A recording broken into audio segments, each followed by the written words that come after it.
مالك يوم الدين إياك نعبد وإياك نستعين اهدنا الصراط المستقيم صراط الذين أنعمت عليهم غير المغضوب عليهم ولا الضالين آمين. Bismillahirrahmanirrahim. Alhamdulillahirabbil wassalatu wassalamu ala sayyidina wa maulana Muhammad wa ala alihi wa sahbihi ajma'in, amma ba'd. Qala al-mu'allif radhiyallahu ta'ala anhu wa nafa'ana bihi wa bi ilmihi wa bi ilmina bi ilmi sayyidis salihin fid daraini amin ya rabbal alamin. Wa auratur rajuli wal amati ma baina surratihima wa rukbatihima. Auratnya laki-laki dan amah, perempuan, budak, itu ma baina surratihima wa rukbatihima, anggota badan antara surah dan rukbah, antara pusar dan lutut. Antara, artinya pusar dan lututnya bukan aurat, itu batas aurat. Auratnya yang ada di antara pusar dan di lutut, di bawahnya pusar, di atasnya lutut, itu aurat. Pusar dan lututnya bukan aurat, itu harimul aurah. Tapi ya kita tidak mungkin bisa nutup aurat secara sempurna kecuali dengan menutup sebagian dari pusar dan yang lurus dengannya. Begitu juga yang lurus dengan sebagian dari lutut.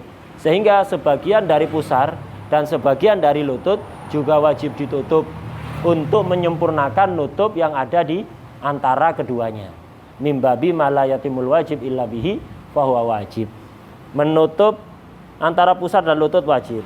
Menutup antara pusar dan lutut tidak akan bisa sempurna kecuali menutup sebagian dari pusar dan sebagian dari lutut. Akhirnya ikut wajib. Dan semua selalu begitu kaidahnya. Malayatimul wajib illa bihi fahuwa wajib. Kalau ada sesuatu yang mana sebuah kewajiban tidak akan bisa sempurna kecuali dengan melakukan sesuatu itu ikut wajib sebagai wasilah. Sebagai wasilah. Seperti antum misalnya diperintahkan dengan perintah yang wajib untuk ngambil barang ada di atas atap. Antum tidak bakalan bisa ngambil benda di atas atap itu kecuali ngambil tangga. Yang wajib apa? Ngambil tangganya apa? Ngambil barangnya. Ngambil barangnya. Tapi karena ngambil barang ini tidak bisa kecuali dengan ngambil anak tangga, maka antum ngambil tangga itu wajib. Ngambil tangga hukumnya wajib lah, seperti itu. Ini juga begitu. Nutup aurat antara pusar dan lutut tidak akan bisa sempurna kecuali sebagian lutut, sebagian pusar ditutup. Akhirnya ikut wajib. Wajibnya sebagai wasilah, bukan sebagai maqasid tapi sebagai wasilah. Auratnya laki-laki dan perempuan budak. Ada perempuan budak, ada perempuan merdeka zaman dulu, sekarang nggak ada. Ada perempuan budak. Lah perempuan budak auratnya sama dengan laki-laki, ma baina surratihima wa rukbatihima, antara pusar dan lutut, itu auratnya. Kita sekarang bahas aurat dalam sholat. Aurat di depan lawan jenis, laki-laki ajnabi, wanita ajnabiyah ada sendiri nanti. Ini aurat di dalam sholat. Jadi laki-laki untuk bisa sah sholatnya ya cukup pakai sarung, walaupun tidak pakai kaos, tidak pakai kemeja, pakai sarung gitu aja, antara pusar dan lutut tertutupi, sah. Sopan apa enggak urusan lain. Untuk sahnya sudah sah. Perempuan amah juga begitu. Wa auratul hurrati fis shalah wa indal ajanib. Auratnya perempuan merdeka. Fis sholati, di dalam sholat, wa indal ajanib, dan ketika ada di sisi laki-laki ajnabi. Jadi perempuan ajnabiyah, perempuan hurrah merdeka, auratnya ketika sholat. Begitu juga ketika ada laki-laki ajnabi, di sini disamakan jami'u badaniha, semua badan, dari atas rambut, ujung rambut sampai ujung kaki. Rambut semuanya itu, baik yang ada di batas kepala atau yang keluar dari batas kepala, itu aurat. Kalau ada yang kelihatan satu helai rambut saja, tidak sah sholatnya. Dan kalau ada sampai satu helai rambut saja kelihatan ajnabi, haram hukumnya. Kenapa? Aurat yang wajib ditutup. Jadi antara seluruh badan, auratnya perempuan merdeka, baik ketika sholat atau di hadapan laki-laki ajnabi adalah seluruh badan. Illal wajha wal kafain, kecuali wajah dan tapak tangan. Itu. Kecuali wajah dan tapak tangan. Jadi seluruh badan ini aurat bagi perempuan merdeka, kecuali wajah dan tapak tangan. Batasnya wajah seperti yang diterangkan ketika nerangkan furudul wudu, fardunya wudu. Mana batasnya wajah? Dari tempat tumbuhnya rambut yang normal sampai dagu ya. muntahal lahyan ini. Jadi sampai bertemunya dua tulang rahang, yaitu di dagu. Dagu ini batas maja. Kalau itu dari atas bawah, dari samping ke samping, yaitu telinga ke telinga. Telinga sudah bukan wajah. Ini setelah pentulnya telinga ini, lah ini wajah. Ini yang boleh kelihatan ketika sholat. Kalau telinganya kelihatan, tidak sah sholatnya. Jadi mukenanya misalnya ditaruh di belakangnya telinga gini, tidak sah sholatnya. Kalau telinganya sebagian kelihatan, tidak sah.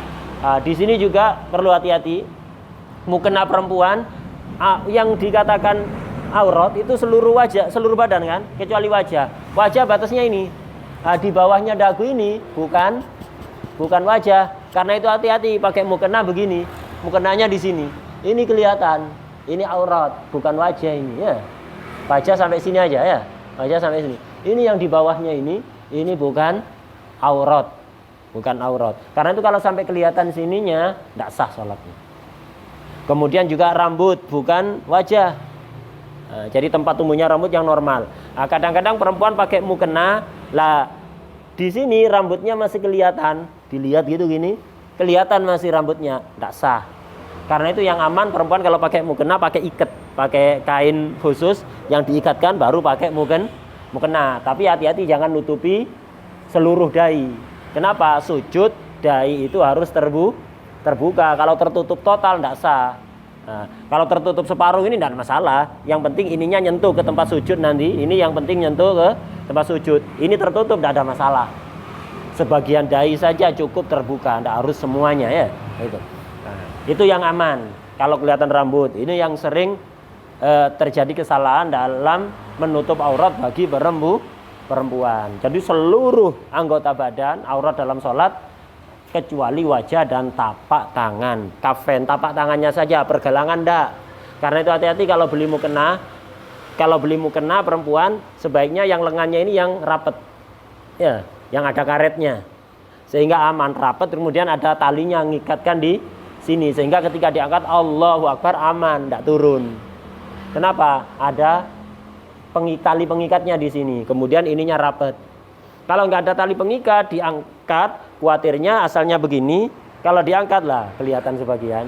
Ya, pergelangan tangannya batal. Atau lebar, nggak rapet. Ada tali pengikat, tapi nggak rapet. Sekiranya kalau ngangkat nanti, ketika takbir intikal misalnya Allah, kalau begini nggak kelihatan. Tapi kalau begini seret, nah, kelihatan ini. Ya, kelihatan. Maka tidak sah. Karena itu yang aman yaitu ininya yang rapet, kemudian ada tali pengikat. Ada gambar foto contoh mukena yang benar dan contoh pemakaian mukena yang salah yang diedarkan oleh pengurus Forum Musyawarah Pondok Pesantren Se-Jawa Madura Pondok Pesantren Putri. Forum Musyawarah Pondok Pesantren Putri Se-Jawa Madura itu bikin bikin gambar contoh mukena yang tepat dan contoh mukena yang tidak tepat. Itu bisa antum cari di internet, gambarnya itu ada. Contoh pemakaian mukena yang salah sehingga membatalkan sholat dan contoh pemakaian mukena yang benar, termasuk mukena potong yang kemarin sudah dijelaskan itu. Nah, itu ada contoh-contoh gambarnya. Contoh-contoh gambarnya. Antum ketik aja contoh pemakaian mukena yang benar. Antum ketik Forum Musyawarah Pondok Pesantren Putri Se-Jawa Madura atau Pondok Lirboyo misalnya, itu nanti bakal keluar itu. Nanti contoh-contoh pemakaian yang salah dan contoh-contoh pemakaian yang benar. Ada orang Madura juga, alumni Sidogiri yang juga buat dulu. Lebih baru ini, lebih update. Itu ada contoh-contoh tambahan. Nah, itu antum cari di internet insya Allah banyak itu gambarnya itu. Udah. Nah, ini auratnya perempuan dalam sholat, seluruh badan kecuali wajah dan tapak tangan. Tapak kaki hati-hati, pakai mukena harus panjangnya lebih, jangan yang ngepres. Kenapa? Kalau ngepres nanti ketika sujud takutnya kelihatan tapak kakinya, batal kalau sampai kelihatan tapak kaki. Karena tapak kaki ini aurat. Loh, kemarin kan dibahas nutup aurat itu wajibnya dari mana? Atas, depan, belakang, kanan, kiri, ya kan? Nah itu dari bawah apa wajib? Tidak wajib, bener tidak wajib. Tapi tapak tangan ini karena bagian dari aurat ya harus ditutup. Ya memang bener laki perempuan kelihatan dari bawah tidak apa-apa, kecuali tapak kakinya perempuan. Kenapa? tapak kaki perempuan ini aurat, karena itu harus tertutup. Sehingga kalau ada orang sholat di amben, namanya amben kan ada bolong-bolongnya di bawah ya, ada bolong-bolongnya di bawah. Lah kalau ada perempuan sholat ada di amben, tahu amben kan? Yang kayak apa? Yang terbuat dari bambu itu loh, bambu kecil-kecil, jadi tempat duduk, ya. Lencak kalau Maduranya, kalau Banjarnya apa? Pondokan. Ya kayak tempat duduk, terus terbuat dari bambu, anunya dari bambu kan, bambu kecil-kecil gitu kan, dipaku gitu. Lah kan ada bolong-bolongnya dari bawah. Apa Sundanya? Apa Apa namanya Lah, tapi paham kan? Lah, kalau ada laki-laki sholat ada di situ, pakai sarung aja, ada pakai celana. Kalau dilihat dari bawah kelihatan semuanya. Ya. Kalau dilihat dari bawah kelihatan semuanya. Sah sholatnya. Sholatnya sah. Laki-laki. Kenapa? Nutup aurat dari bawah nggak wajib. Tapi kalau perempuan yang sholat model seperti itu, sah apa enggak? Kalau kakinya pakai kaos kaki sah. Kakinya pakai kaos kaki, jadi sehingga tapak kakinya tidak terlihat. Yang lain kelihatan. Itu yang lain kelihatan. Tapak kakinya tidak kelihatan, sah. Kenapa? Nutup aurat dari bawah tidak wajib kecuali tapak kaki. Tapi kalau tidak pakai kaos kaki, tidak tertutup, jadi dari bawah itu kelihatan tapak kakinya, batal. Wah deh. Kalau laki-laki tidak batal mutlakon terlihat dari bawah itu. Tapi kalau perempuan terlihat dari bawah, batal apa tidak dilihat. Yang kelihatan dari bawah apa? Kalau yang kelihatan itu tapak kakinya, batal. Tapi kalau yang kelihatan selain tapak kaki, tidak masalah, tidak batal. Wah deh. Nah, ini pembahasan aurat perempuan merdeka di dalam sholat. Nah, di sini disamakan oleh musannif Syekh Abdullah Bafadol aurat perempuan merdeka ketika sholat dan juga ketika ada laki-laki ajnabi. Apa auratnya? Seluruh badan kecuali wajah dan tapak tangan. Sehingga menurut pendapat ini wajah tidak harus ditutup walaupun ada laki-laki ajnabi. Tapak tangan tidak harus ditutup walaupun ada laki-laki ajnabi. Dan ini pendapat yang ditarjih oleh Imam Rafi'i. Dalam mazhab Syafi'i ini pendapat yang lemah. Pendapat yang kuat yang ditarjih oleh Imam Nawawi, aurat perempuan yang utama dalam mazhab Syafi'i ketika ada laki-laki ajnabi itu semua badan, termasuk wajah dan tapak tangan. Sehingga kalau mengikuti pendapat yang muktamad yang kuat dalam mazhab Syafi'i yang ditarjih oleh Imam Nawawi ini, apa? Memakai penutup wajah wajib hukumnya. Terserah mau pakai cadar atau yang lain, tidak harus cadar. Intinya nutup wajah. Bisa pakai cadar atau misalnya kresek ditutupi pakai kresek gitu ya. Tidak harus, jadi nggak harus cadar, yang penting penutup wajah. Itu tangan juga harus ditutupi pakai sarung tangan. Itu naik motor pakai yang sarungnya itu. Nah, itu diniati ikut madhab Imam Syafi'i yang muktamad, dapat pahala. Kalau biar apa takut glowingnya hilang, takut gosong, tidak dapat pahala. Ya, takut gosong, tidak dapat pahala. Tapi kalau niatnya nutupi aurat, dapat pahala wajib malah. Nah, jadi ini yang disebutkan oleh musannif ada di sini. Ini pendapat yang ditarjih oleh Imam Rafi'i. Apa pendapatnya Imam Rafi'i? Aurat perempuan hurrah merdeka di hadapan laki-laki ajnabi semua badan kecuali wajah dan tapak tangan. Wajah dan tapak tangan bukan aurat sehingga tidak wajib ditutup. Tapi kalau yang muktamad indah Syafi'iyah dan ditarjih oleh Imam Nawawi, aurat wajah dan tangan itu aurat di hadapan laki-laki ajnabi. Sehingga wajib ditutup, tangan pakai sarung tangan, wajah pakai penutup wajah. Itu yang muktamad. Dikhawatirkan ada yang melihat dengan syahwat atau tidak, tetap wajib. Pokok ada laki-laki ajnabi.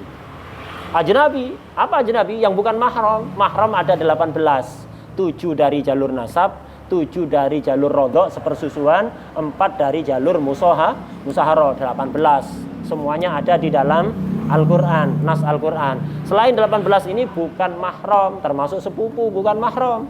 Perempuan ada sepupunya.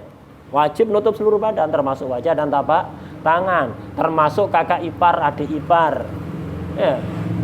Termasuk suaminya, bibinya, Ya, suaminya bibi bukan mahram. Iya Banda? Suaminya bibi. Nah, ini. Kalau bukan mahram wajib menutup seluruh wajah. Walaupun dipastikan tidak syahwat, udah sepupu dari kecil, udah seperti kakak adik sendiri, tidak ada syahwat-syahwatnya sama sekali, tetap setan itu lebih pinter. Ya apa caranya? Membinasakan manusia itu pinter caranya. Hatta ini udah tidak ada syahwat, ini seperti saudara sendiri. Hatta seperti saudara sendiri. Karena itu wajib. Dikhawatirkan ada yang memandang dengan syahwat atau tidak, mutlakon. Aurat ya wajib ditutup. Sama seperti yang lain selain wajah dan tapak tangan, tidak boleh ditampakkan walaupun tidak ada kekhawatiran syahwat, tetap wajib ditutupi. Namanya aurat wajib ditutupi. Dikhawatirkan ada yang memandang dengan syahwat atau tidak, tetap wajib ditutupi. Wadih. Nah, ini yang muktamad mazhab Syafi'i. Jadi seluruh badan hurrah, seluruh badannya wanita ajnabiyah itu aurat yang wajib ditutupi. Tidak boleh ditampakkan sama sekali. Ada yang kekhawatiran ada yang memandang dengan syahwat atau tidak. Ini pendapat muktamad yang ditarjih oleh Imam Nawawi di sini. Ini pendapatnya Imam Rafi'i. Seluruh badan aurat tidak boleh tampakkan sama sekali. Ada kekhawatiran ada yang memandang dengan syahwat atau tidak, wajib ditutup kecuali wajah dan tapak tangan. Wajah dan tapak tangan tidak wajib ditutupi. Menurut Imam Rafi'i tidak wajib ditutupi dalam kondisi normal. Tidak wajib ditutupi kecuali ada kekhawatiran atau memang betul-betul terjadi ada laki-laki ajnabi yang memandang dengan syahwat. Wadih. Nah, jadi kalau pendapatnya Imam Nawawi, wajah dan tapak tangan wajib ditutup secara mutlak. Kalau pendapatnya Imam Rafi'i, wajah dan tapak tangan tidak wajib ditutupi kecuali, tidak mutlak, kecuali ada kecualiannya. Paham ya? Menurut Imam Rafi'i, wajah dan tapak tangan perempuan hurrah di hadapan laki-laki ajnabi tidak wajib ditutupi. Menurut Imam Rafi'i, kecuali. Paham ya? Tidak mutlak. Kalau Imam Rafi'i wajib ditutup mutlakon, tidak ada kecuali. Tidak ada kecuali.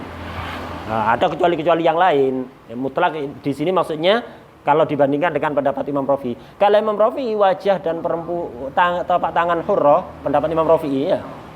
Pendapat Imam Rafi'i, wajah dan tapak tangan hurrah tidak wajib ditutupi kecuali. Apa kecuali? Khauful fitnah. Wasyahwa awisyahwa. Kalau Imam Nawawi nggak ada syarat ini. Pokok namanya perempuan wajah tapak tangan tutup titik. Imam Nawawi. Imam Rafi'i tidak wajib ditutup kecuali kalau ada kekhawatiran ini. Kekhawatiran saja udah mewajibkan nutup wajah dan tapak tangan, apalagi betul-betul terjadi. Apa? Khauful fitnah awisyahwa. Apa fitnah? Fitnah di sini bukan omongan orang. Al fitnah itu asyaddu minal qatl. Menfitnah orang lain lebih kejam daripada pembunuhan. Fitnah itu mananya macam-macam, jangan sembarangan mengartikan Al-Qur'an. Al fitnah di situ kalau di Jalalain tafsirnya adalah al-qatlu, membunuh. Kok membunuh apa? Asyirku. Al fitnah itu di situ adalah asyirku. Syirik itu lebih kejam, lebih besar dosanya dibanding pembunuh. Orang membunuh masih bisa diampuni, tapi kalau syirik nggak bisa diampuni. Nah, fitnah di sini, jadi maknanya fitnah itu beda-beda tergantung konteksnya, tergantung siapnya. Nah, di sini yang dimaksud fitnah apa? Al fitnah di sini mailul qalbi.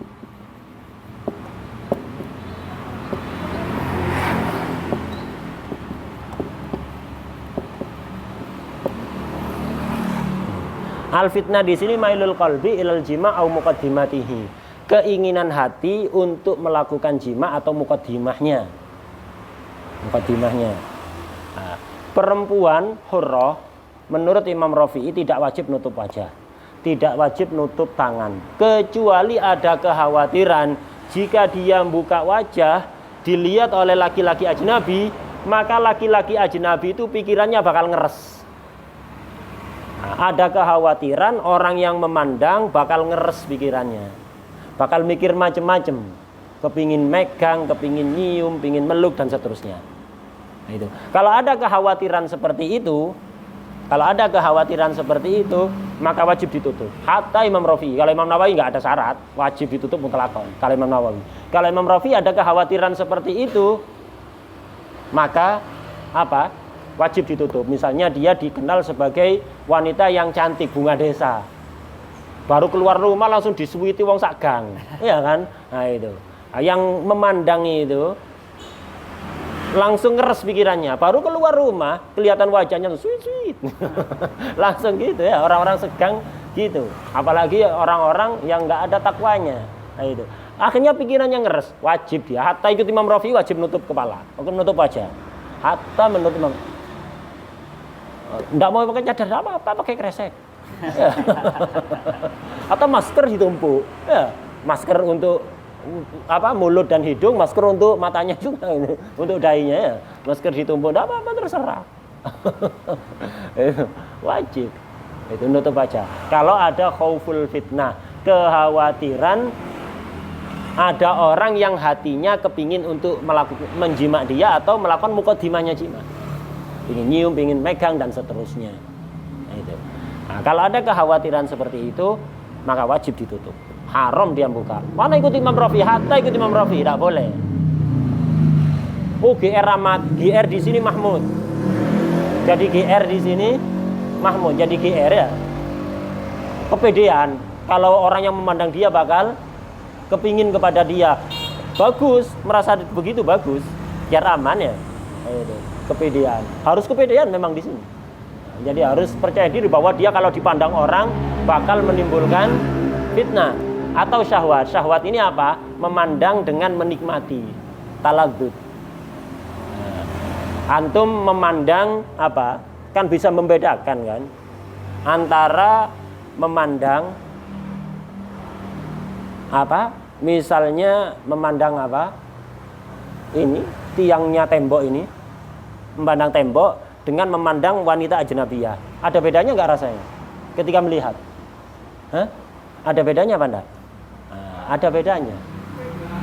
Oh iya silakan. Jadi memandang tembok ini, memandang tembok dengan memandang wanita ajnabiyah, apalagi jamilah. Ada bedanya apa enggak? Ada bedanya. Memandang tembok biasa nggak menikmati. Ada yang memandang tembok menikmati. Enggak. Nah, tapi memandang ajnabiyah menikmati. Lah itu namanya syahwat. Enggak harus intisar. Enggak harus koma zaitun. Ya, enggak harus koma zaitun, enggak harus.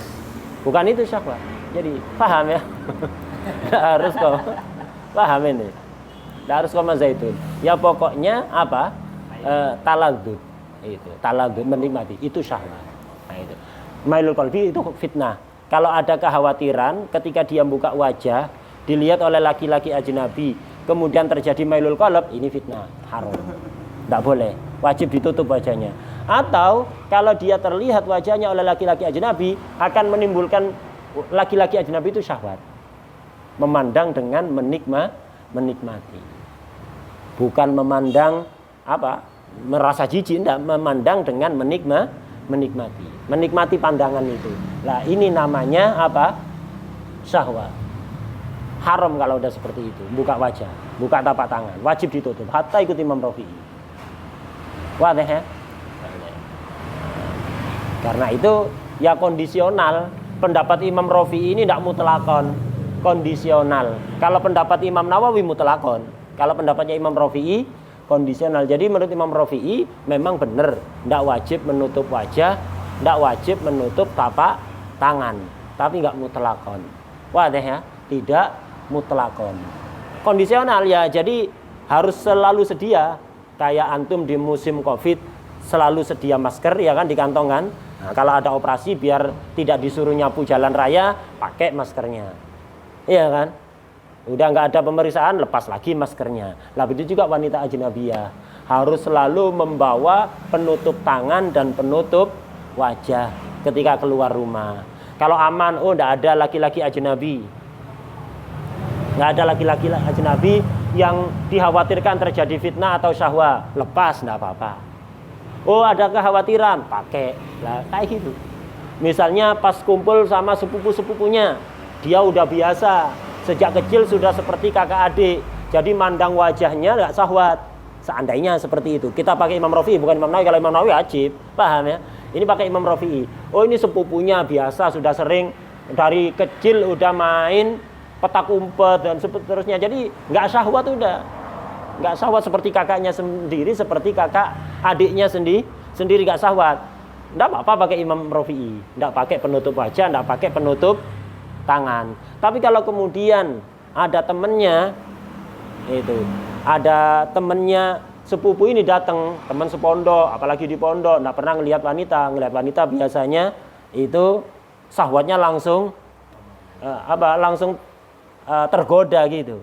Beda kalau orang yang sering tidak menjaga matanya, syahwatnya kurang, makanya ke istrinya juga syahwatnya kurang. Kenapa? Sudah sebagian tersalurkan syahwatnya, sebagiannya tersalurkan ke yang haram, makanya ke istrinya nggak terlalu syahwat. Makanya biasa orang-orang yang tidak jaga matanya itu kerja di luar, tidak ketemu istrinya sampai 1 bulan, itu tenang-tenang aja. Kenapa? Syahwatnya sudah tersalurkan sebagian ke yang haram, sehingga syahwat kepada istrinya berkurang. Pisah dengan istrinya, kerja di tempat yang berbeda sampai sebulan, seminggu, 2 minggu, tenang-tenang aja. Tapi kalau orang yang jaga matanya globosan, ya bingung. Itu. Kalau orang yang jaga pandangannya bingung. Makanya orang semakin takwa, syahwatnya kepada istrinya semakin besar. Kenapa? Syahwatnya dijaga.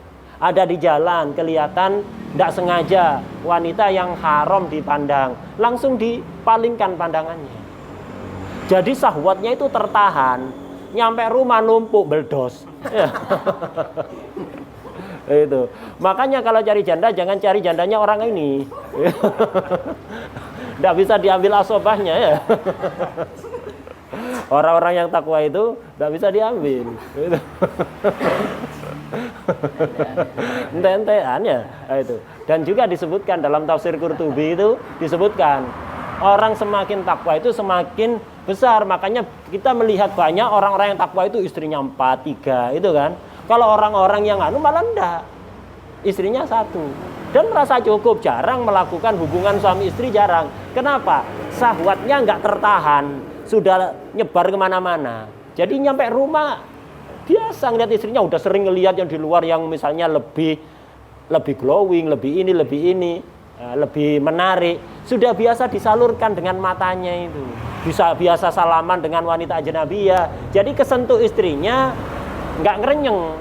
Itu sudah sering tersentuh oleh wanita yang lain. Lah itu. Karena itu syahwatnya melemah kepada istrinya.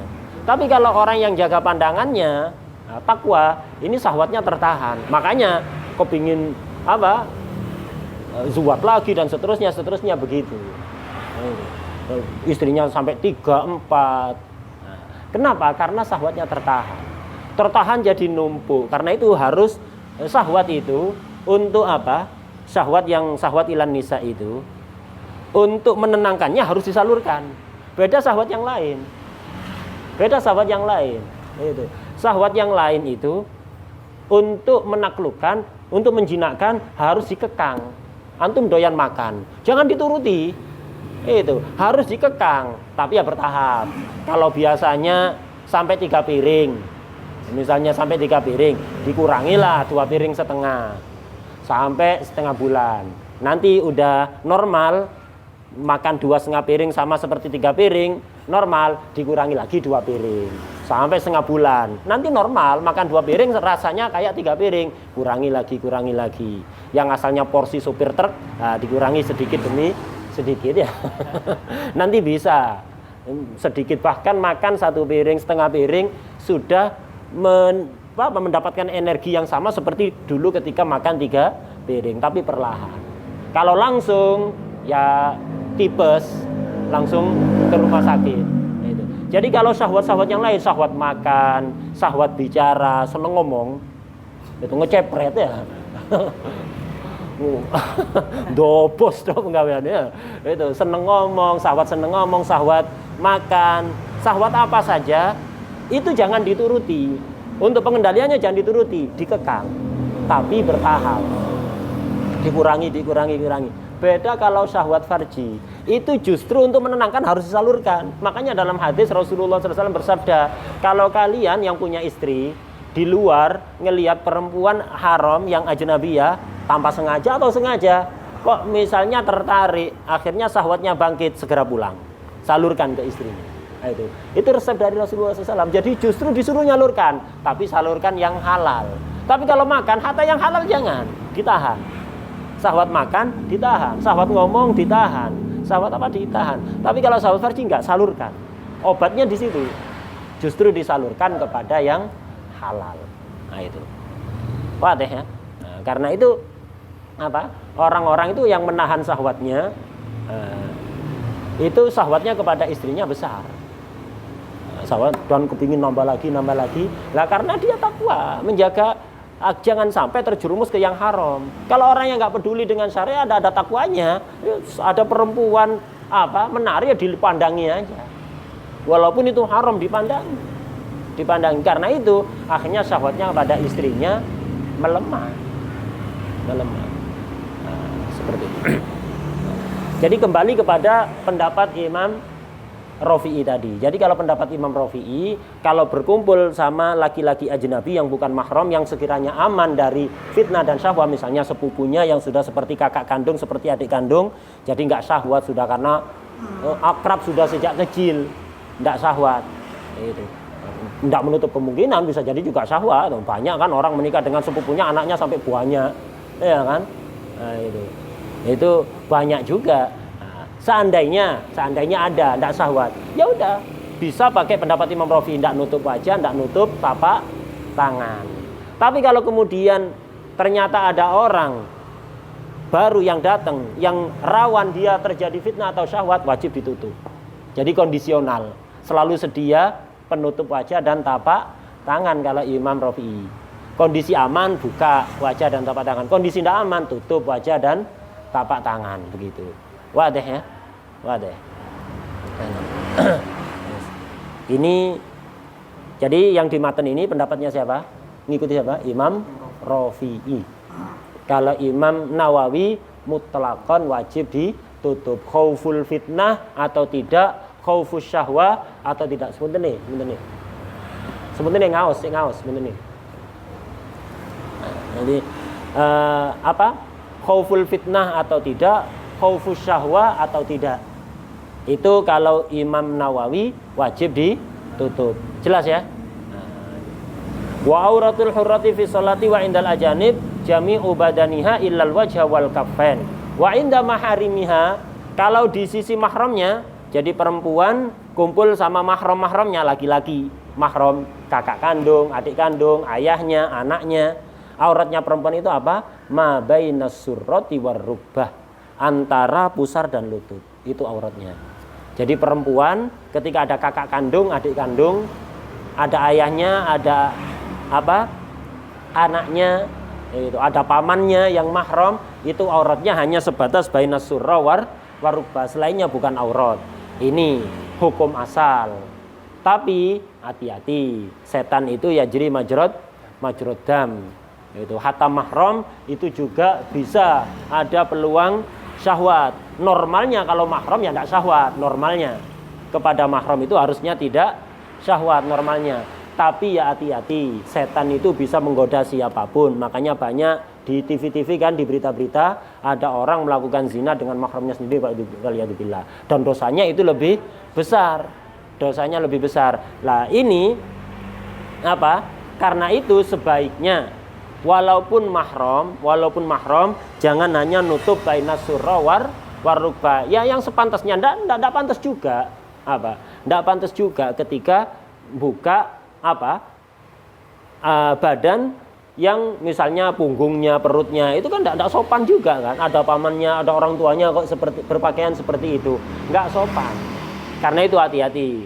Jadi keluarga antum di rumah, misalnya kakak perempuan, adik perempuan, atau misalnya keponakan yang mahram pada antum, misalnya dari kamar mandi hanya pakai handuk saja, diingatkan jangan kayak gitu, tidak sopan.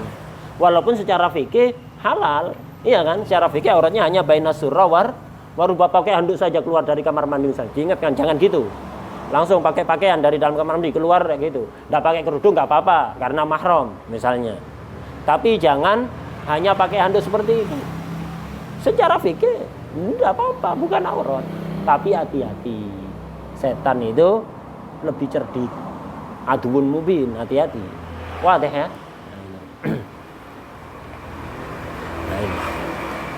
Wa inda maharimiha ma bainas surrah war rubbah. Kemudian ini perempuan di hadapan sesama perempuan juga sama, ma bainas surrah war rubbah. Jadi perempuan di hadapan ajnabiyah tadi itu khilaf, perempuan di hadapan laki-laki ajnabi khilaf tadi antara Imam Nawawi dan Imam Rafi'i. Di depan mahram bainas surrah war rubbah. Sesama perempuan juga bainas surrah war rubbah. Itu sesama perempuan bainas surrah war rubbah. Kalau memang perempuannya apa? Perempuan yang lain itu muslimah. Di hadapan perempuan muslimah itu bainas surrah war rubbah. Perempuan muslimah yang tidak fasikoh. Kalau di hadapan fasikoh atau kafiroh itu beda. Itu. Tadi auratul mar'ah.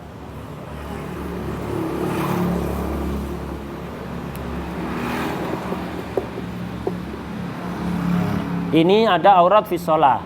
Ya, ada aurat fis shalah. Apa aurat fis shalah tadi? Jami'ul badan ilal wajah wal kafen. Ada aurat indal ajanib. Ini ada dua pendapat, An-Nawawi dan Ar-Rafi'i. Imam Nawawi seluruh badan termasuk wajah dan tapak tangan. Kalau Imam Rafi'i seluruh badan kecuali wajah dan tapak tangan dalam kondisi aman. Kalau ada khauful fitnah wasabah wajib ditutup juga.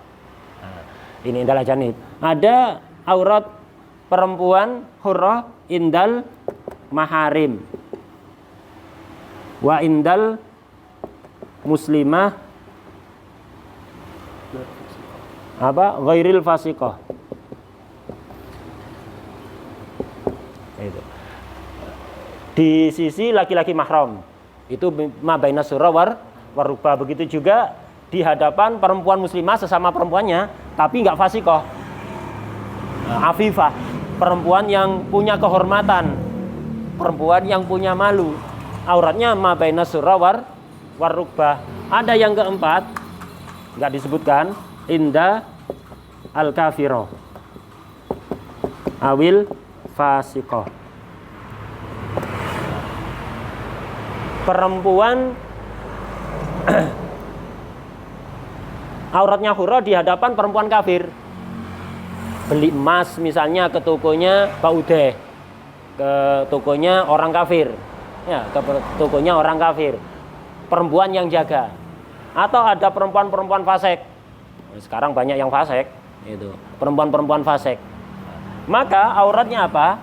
Auratnya yaitu ma la yabdu indal mihna. Ma la yabdu indal mihna. Seluruh badan yang biasanya tidak tampak ketika melakukan aktivitas sehari-hari. Ketika cuci piring, nyapu, ngepel rumah. Nah, perempuan ketika cuci piring, ketika nyapu, ketika ngepel, biasanya kan bajunya dising-singkan gini, ya kan? Nah, ini namanya ma yabdu indal mihna. Ini anggota badan yang biasa kelihatan ketika melakukan aktivitas sehari-hari. Leher biasanya kelihatan apa enggak? Masa pakai mukena cuci piring? Enggak kan? Leher biasanya kelihatan, wajah kelihatan. Enggak pakai cadar kan? Orang biasanya di dalam rumah cuci piring kan enggak pakai cadar. Pakai kerudung enggak kan? Nah, ini namanya anggota-anggota badan yang yabdu indal mihna, yang tampak ketika apa? Melakukan aktivitas sehari-hari ada di rumah. Begitu juga betis. Biasanya kan orang kalau aktivitas di rumah nyuci piring, masak, perempuan itu kan masa pakai pakaian yang seperti manten panjangnya 5 meter ke belakang itu kan enggak kan. Nah, jadi agak cingkrang. Agak cingkrang karena apa? Orang cuci piring kan ada tetesan-tetesan air, kalau pakaiannya kepanjangan nanti cepat kotor. Nah, jadi agak tinggi. Nah, betis ini yabdu indal mihna. Enggak apa-apa itu tampak. Selainnya la yabdu indal mihna. Itu kayak punggung, dada, perut, itu lengan atas, itu lengan atas, kemudian di atasnya lutut. Ini kan walaupun orang aktivitas sehari-hari tidak mungkin kan pakai pakaian bikini. Masa aktivitas di rumah nyapu pakai pakaian bikini kan enggak, kayak di pantai itu kan enggak kan. Nah, jadi auratnya perempuan hurrah di hadapan perempuan kafir atau perempuan fasik itu adalah mala yabdu indal mihna. Semua anggota badan yang tidak tampak ketika melakukan aktivitas sehari-hari, masak, cuci piring, nyapu, ngepel. Nah, apa yang biasanya nggak tampak itu wajib ditutup. Lo sesama perempuan, hatta sesama perempuan kalau kafir dan fasikoh wajib ditutup. Adapun yang yabdu indal mihna yang biasanya tampak ketika melakukan aktivitas sehari-hari, nggak harus ditutup. Yang yabdu indal mihna yaitu tapak tangan, lengan bawah ini, di bawahnya siku. Nah, ini biasanya tampak karena orang nyuci piring gini biasanya ya kan.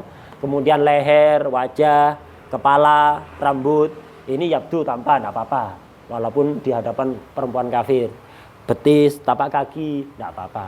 Tapi selain itu namanya mala yabdu indal mihna. Wadah ya.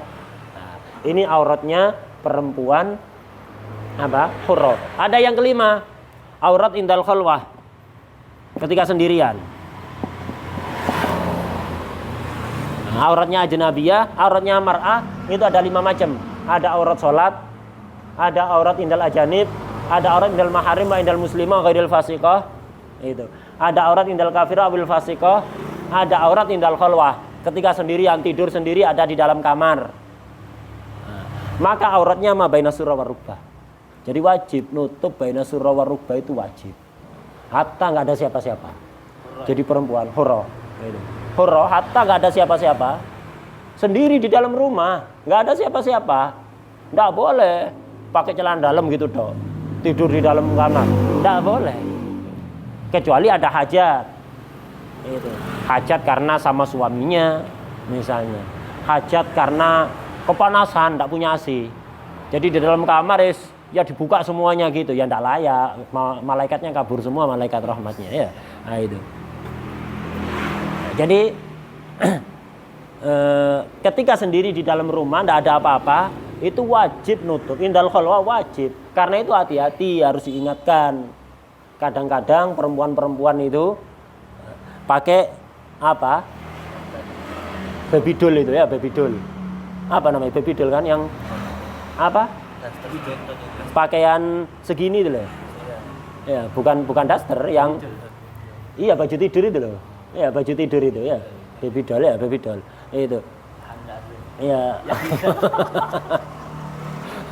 Padahal biasa pakai baby doll. Pesan khusus ke pabrik. Jadi perempuan pakai baby doll. Lah baby doll memang betul nutup sampai lutut. Tapi kadang ketika gerak itu kan ngangkat kan. Sebagian yang di atasnya di atasnya lutut itu kelihatan. Lah ini walaupun sendiri di dalam rumah nggak boleh, haram. Aurat indal khalwah itu tetap nggak boleh, harus diingatkan. Hatta sendiri, apalagi ada mahram. Kalau ada mahram jelas ma baina surra war rukbah. Ketika sendiri pun sama, ma baina surra war rukbah. Wadah ya. Ini auratnya hurrah. Hatta sendiri dalam rumah, ingatkan. Ma baina surra war rukbah. Dan itu harus dilatih mulai anak itu masih kecil, walaupun belum balik, sudah dilatih seperti itu. Jangan diperbolehkan pakai celana yang menampakkan di atas lutut. Laki atau perempuan diajari begitu. Diajari begitu. Kalau sini biasa. Malah diajari memang menampakkan sebagian aurat. Anak SD kan enggak pakai celana. Pakai celana pendek kan, enggak pakai celana panjang. Nah, ya itu sering kali menampakkan ma baina surra war rukbah. Harusnya sejak kecil harus dibiasakan pakai celana panjang. Begitu. Nah, sekarang hatta yang tuwek-tuwek pakai pakaian seperti itu, nggak punya malu sama sekali. Ya, nggak punya malu. Bukan nggak punya agama, nggak punya malu. Gitu. Nggak punya malu. Hatta orang kafir harusnya malu menampakkan itu. ma baina surra war rukbah. Nah, ini auratnya hurra. Wadah ya? Nah, auratnya laki-laki tadi disebutkan hanya satu di sini. Sama auratnya laki-laki dibagi-bagi. Itu tadi yang diterangkan aurat di dalam sholat. Auratnya laki-laki di dalam sholat ma baina surra war rukbah. Laki-laki di depan perempuan mahram sama ma baina surra war rukbah. Laki-laki di hadapan laki-laki sesama laki-laki ma baina surra war rukbah. Itu. Jadi aurat sholat, aurat di depan mahram, aurat ketika di depan sesama laki-laki itu sama untuk laki-laki hur. Ma baina surra war rukbah satu. Kemudian ada aurat laki fil khalwah. Laki-laki ketika khalwah pun ada auratnya, tidak boleh di dalam kamar sendiri telanjang bulat, itu tidak boleh. Itu kayak bayi baru lahir. Tidak pakai apa-apa.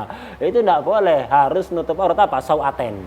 Kubul dan tubur itu wajib tutup. Pakai sidi itu sudah cukup. Ketika sendirian panas misalnya, kalau darurat panas tidak masalah. Kalau terbuka semua kayak mandi di dalam kamar mandi dibuka total itu tidak masalah, hajat biar tidak basah pakaiannya. Nah, tapi ketika sendiri di kamar misalnya tidak kepanasan tidak apa, minimal pakai sidi. Aurat fil khalwanya laki-laki sawaten. Kalau aurat khalwanya perempuan apa? Ma baina surra war rukbah. Kalau laki-laki itu sawaten. Harus ditutupi. Tak boleh telanjang bulat kayak bayi baru lahir.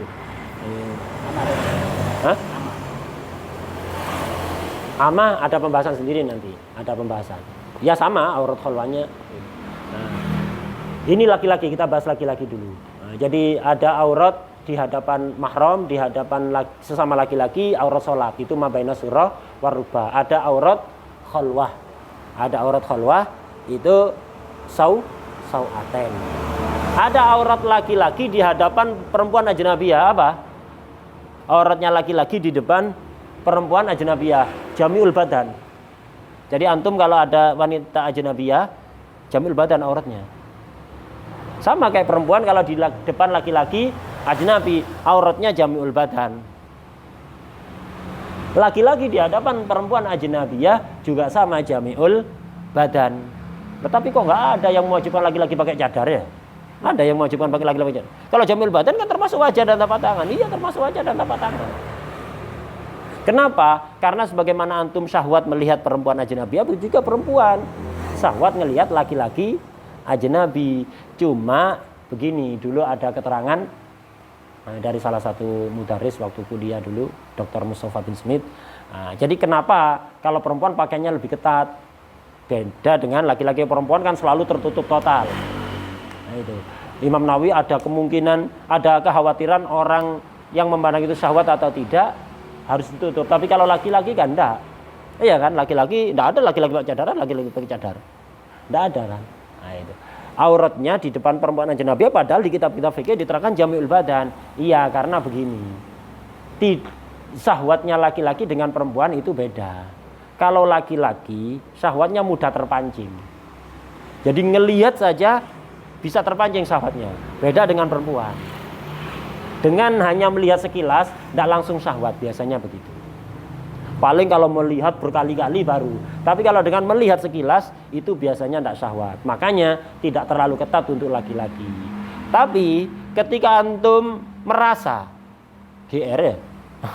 Ketika antum merasa ada perempuan yang ngamati terus. Ada perempuan yang ngamati gitu, kayak seneng gitu. Tidak boleh malah antum tebar pesona, malah berpose. Tebar pesona tidak boleh ya. Malah tebar pesona tidak boleh. Senyum-senyum sendiri misalnya ya, tidak boleh. Malah justru harus berpaling, menyembunyikan diri. Malah berpose. Pasang gaya kayak foto model ya. Tidak boleh. Wah. Hah? Itu. Jadi itu, kalau laki-laki ngelihat perempuan ajnabi, memandang sekilas rawan syahwat, lawan terjadi khauful fitnah dan syahwat tadi. Tapi kalau perempuan dengan memandang sekilas pada laki-laki tidak semudah itu syahwatnya. Syahwatnya tidak semudah itu. Karena itu laki-laki pakaiannya tidak terlalu ketat, fuqaha tidak terlalu ngetati. Nah, tapi ketika antum merasa ada perempuan ajnabiyah yang memperhatikan antum, senang pada antum, mandangi antum, harus segera berpaling. Segera pergi atau ditutupi pakai cadar, udah pakai cadarnya itu ditutupi atau pergi. Nah, ini aurat-aurat tadi itu yaitu yang dibahas. Nah, jadi memandang aurat haram, memandang yang bukan aurat tidak haram hukum asalnya. Kecuali tadi itu khauful fitnah dan syahwat. Kalau ada dua ini, antum mandang apa aja haram. Termasuk mandang tembok. Mandang tembok khauful fitnah atau khaufus syahwat. Wallah alam orang akalnya modelnya apa ini? Mandang tembok syahwat. Itu haram lihat tembok itu. Itu haram. Jadi apapun yang memicu syahwat dan memicu fitnah, mailul qalb ilal jima' au muqaddimati tadi itu, apapun yang memicu salah satu dari dua ini haram. Dilakukan. Baik secara langsung atau lewat gambar, lewat video, apapun yang memicu fitnah syahwat haram hukumnya. Apa saja. Wadah ya? Ada pertanyaan?